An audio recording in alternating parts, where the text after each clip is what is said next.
Hello दोस्तों, कैसे हैं आप? हमें उम्मीद है कि आप खैरियत से होंगे। मेरे प्यारे भारत देश के मेरे प्यारे मुसलमान भाइयों, अपने देश की वफादारी में कभी कोई कमी ना होने देना। मैं आपसे आज कुछ इमोशनली बात करने जा रहा हूं और मैं आपका छोटा भाई हूं। अगर हमसे कोई गलती हो जाए तो हमें माफ़ कर देना। मेरे भाइयों, आज का हालात, आज का दौर बड़ा ख़राब चल रहा है। मैं ये बातें इसलिए कह रहा हूं कि हम और आप अपने देश के प्रति हमेशा वफादार रहें और वफादार रहेंगे हमेशा। ये हमारा आपका वादा भी है और ये हमारा देश जानता भी है। लेकिन मैं ये बातें इसलिए कह रहा हूँ और आप लोगों के सामने ला रहा हूँ दोस्तों, कि थोड़ा दिल गमगीन है और अफसोस है हमारे देश की सरकार पर और हमारे देश की कुछ जनता पर, कुछ लोगों पर, कि जिस तरह से हमारे और आपके ऊपर इल्ज़ाम लगाए जाते हैं, जिस तरह से हमें और आपको इस देश का गद्दार कहा जाता है, जिस तरह से हमें आपको हर जगह देश में कहीं कोई बात होती है तो हमें आपको आतंकवादी समझा जाता है। दोस्तों, जंतर मंतर में जो हो रहा था, वहां पे हमारे जुनेद भाई ने जो किया है, वो उन जो किया है उन्होंने, उसके लिए सलाम है उनको। पूरा देश उनको अगर सलाम करे तो कम है। दोस्तों, आप लोग बताइए कि क्या किसी की मदद करना, किसी को खाना खिलाना, किसी को पानी पिलाना, वो भी ऐसे हालात में जहां पे धरना प्रदर्शन हो, जहां पर भीड़ इतनी सारी इकट्ठा हो, जहां पे कोई इंतजाम ना हो, तो ऐसे लोगों की मदद करना क्या गुनाह है? लेकिन उनके साथ क्या हो गया दोस्तों? ये जुनेद भाई ही तक का मामला नहीं है। न जाने क्या हो गया है हमारे देश को, न जाने क्या हो गया हमारे देश को, कि वो अपनी सरकार बनाने के लिए, अपनी राजनीतिक रोटियां सेकने के लिए, वो कहीं ना कहीं ये मुद्दा ले ही आते हैं कि कहीं कोई रैली हो, अगर कहीं कोई धरना प्रदर्शन हो, तो वहां पे 2 4 10 20 मुसलमान को चिन्हित कर लेंगे और उनके माँ बाप को परेशान करेंगे, उनकी बहन भाई नातेदार रिश्तेदार को परेशान करेंगे, बुलडोजर लगा देंगे। कैसे इनका दिल गवाही देता है, कैसे ये चीजें करने के लिए कैसे ये जो है आगे आ जाते हैं। ये क्यों नहीं सोचते कि हमें इस दुनिया के बाद कहीं और जाना है और कहीं भी हिसाब किताब देना है। फिलहाल मेरा जो है मकसद ये है मेरे दोस्तों, कि हम वफादार रहें, आप वफादार रहें अपने देश के प्रति। अगर हमें कहीं जान देना हो, आपको कहीं जान देना हो, हमें और आपको हमारे देश के लिए, तो वो उसके लिए हम तैयार रहें। अपने देश के लिए हम मरने करने के लिए तैयार रहें। लेकिन कहीं अगर जब कोई रैली हो, कोई धरना प्रदर्शन हो, कोई जो है भीड़ भाड़ का कोई मसला, कोई माहौल पैदा हो, तो कोशिश करें आप और हम, हमारे और आपके घर वाले जो बच्चे हो, नातेदार रिश्तेदार हो, इनको थोड़ा समझाया जाए कि हम आप देश के प्रति सब कुछ करें, लेकिन ऐसी जगहों पर थोड़ा बचाएं। ये हमारी मजबूरी है, आपकी मजबूरी है। हमारी देश की जनता से मैं माफी मांगना चाहता हूं कि मेरे दोस्तों, हमारे साथ यही हो जाता है, हमारे मुसलमान भाइयों के साथ ये घटना घट जाती है। मैं आपके साथ हूं, हमारा देश है, मैं गद्दार नहीं हूं, हमारे भाई गद्दार नहीं है।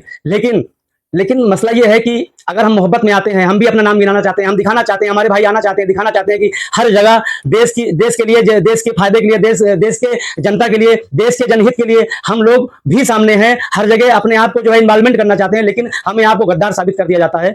और जंतर मंतर की जो बात है, रही बात जंतर मंतर की, मेरे दोस्तों, ये इस्तीफा होने से पहले ये भरपूर कोशिश की गई थी कि किसी ना किसी तरह से वहां पे मुसलमान हिंदू कर दिया जाए और वहां पे जो है आतंकवादी घोषित करा दिया जाए और वहां पे जितने लोग मौजूद हैं उन सबको यही घोषित करा दिया जाए कि ये सारे लोग मुसलमान हैं। इस तरह की बातें तमाम तरह से नफरती लोग आए दिन 2 4 5 दिन फेसबुक पे और यूट्यूब पे मल्टीमीडिया प्लेटफॉर्म पे आकर बयान दिए, भड़काऊ बयान दिए और बहुत गंदा बयान दिए उन्होंने और बहुत भद्दा बयान दिया। लेकिन चूंकि मैं आप मेरे दोस्तों, मेरे देश की जनता, मैं आप सब लोगों को बताना चाहता हूं कि उस धरना प्रदर्शन में तो उनके साथ क्या हो रहा है, नाम चिन्हित हो रहा है, उन्हें ढूंढा जा रहा है, उन्हें पकड़ा जा रहा है। जुनेद भाई के साथ जो हुआ, बहुत अफसोस है। मेरे देश की जनता, मेरे देश के लोगों, मैं आपसे निवेदन करता हूं कि आप लोग जो है कुछ इस तरह का भी कोई मार्च कीजिए, कोई जो है रैली कीजिए कि जिससे ये नफरत खत्म हो जाए। पहले नफरत खत्म हो जाए हिंदू मुसलमान की। भाइयों, मुसलमान गलत नहीं है, मुसलमानों ने इस देश के लिए बहुत कुछ किया है और ये हमें बताने की जरूरत नहीं है। मैं कल का लड़का, मैं आप लोगों को क्या बताऊंगा, मेरी क्या औकात है, मेरी क्या हैसियत है, ये पूरा देश जानता है, इतिहास जानता है। लेकिन बार बार हमसे सबूत मांगा जाता है, बार बार हमें जो है गद्दार कहा जाता है, बार बार आतंकवादी कहा जाता है और दिल बहुत टूट गया है। बहुत लोग बहुत उदास हैं, बहुत लोगों के साथ आए दिन जास्ती हो रही है। पुलिस जब चाहती है जो कर देती है, पकड़ लेती है, झूठे केस फंसा देती है, एनकाउंटर कर देती है। जो दोषी नहीं रहता उनके साथ भी यही सारी हरकत हो जाती है और छोटे मोटे मामलों में घर गिरा दिया जाता है। ये सारी घटनाएं हो रही हैं। बस आज का वीडियो बनाने का यही मेरा मकसद था। मेरे भाइयों, मेरे दोस्तों की थोड़ा होशियार रहें, अपने आप को बचाने की कोशिश करें। सरकार को ये मौका ना दे कि वो हमें आपको आतंकवादी कहे। वो आप मौका नहीं देंगे तब भी जो है हमें आपको आतंकवादी कहने से बाज नहीं आएंगे। और जो उनके चाटुकारिता करते हैं वो तो बहुत ही आगे हैं। हम आप अगर अपने घर के अंदर ही कैद रहेंगे तब भी हम आतंकवादी ही रहेंगे। लेकिन हम आप बचाएं, अपने आप को बचाएं।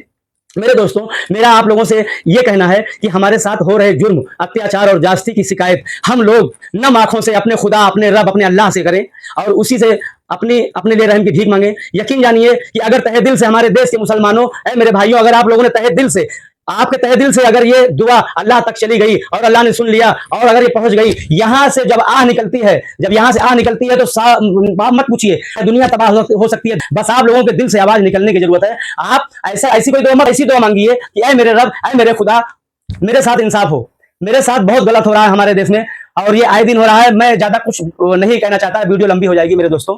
आप लोगों ने, जितने लोगों ने हमें हमारे चैनल को सब्सक्राइब किया है, आपका बहुत बहुत शुक्रिया, धन्यवाद।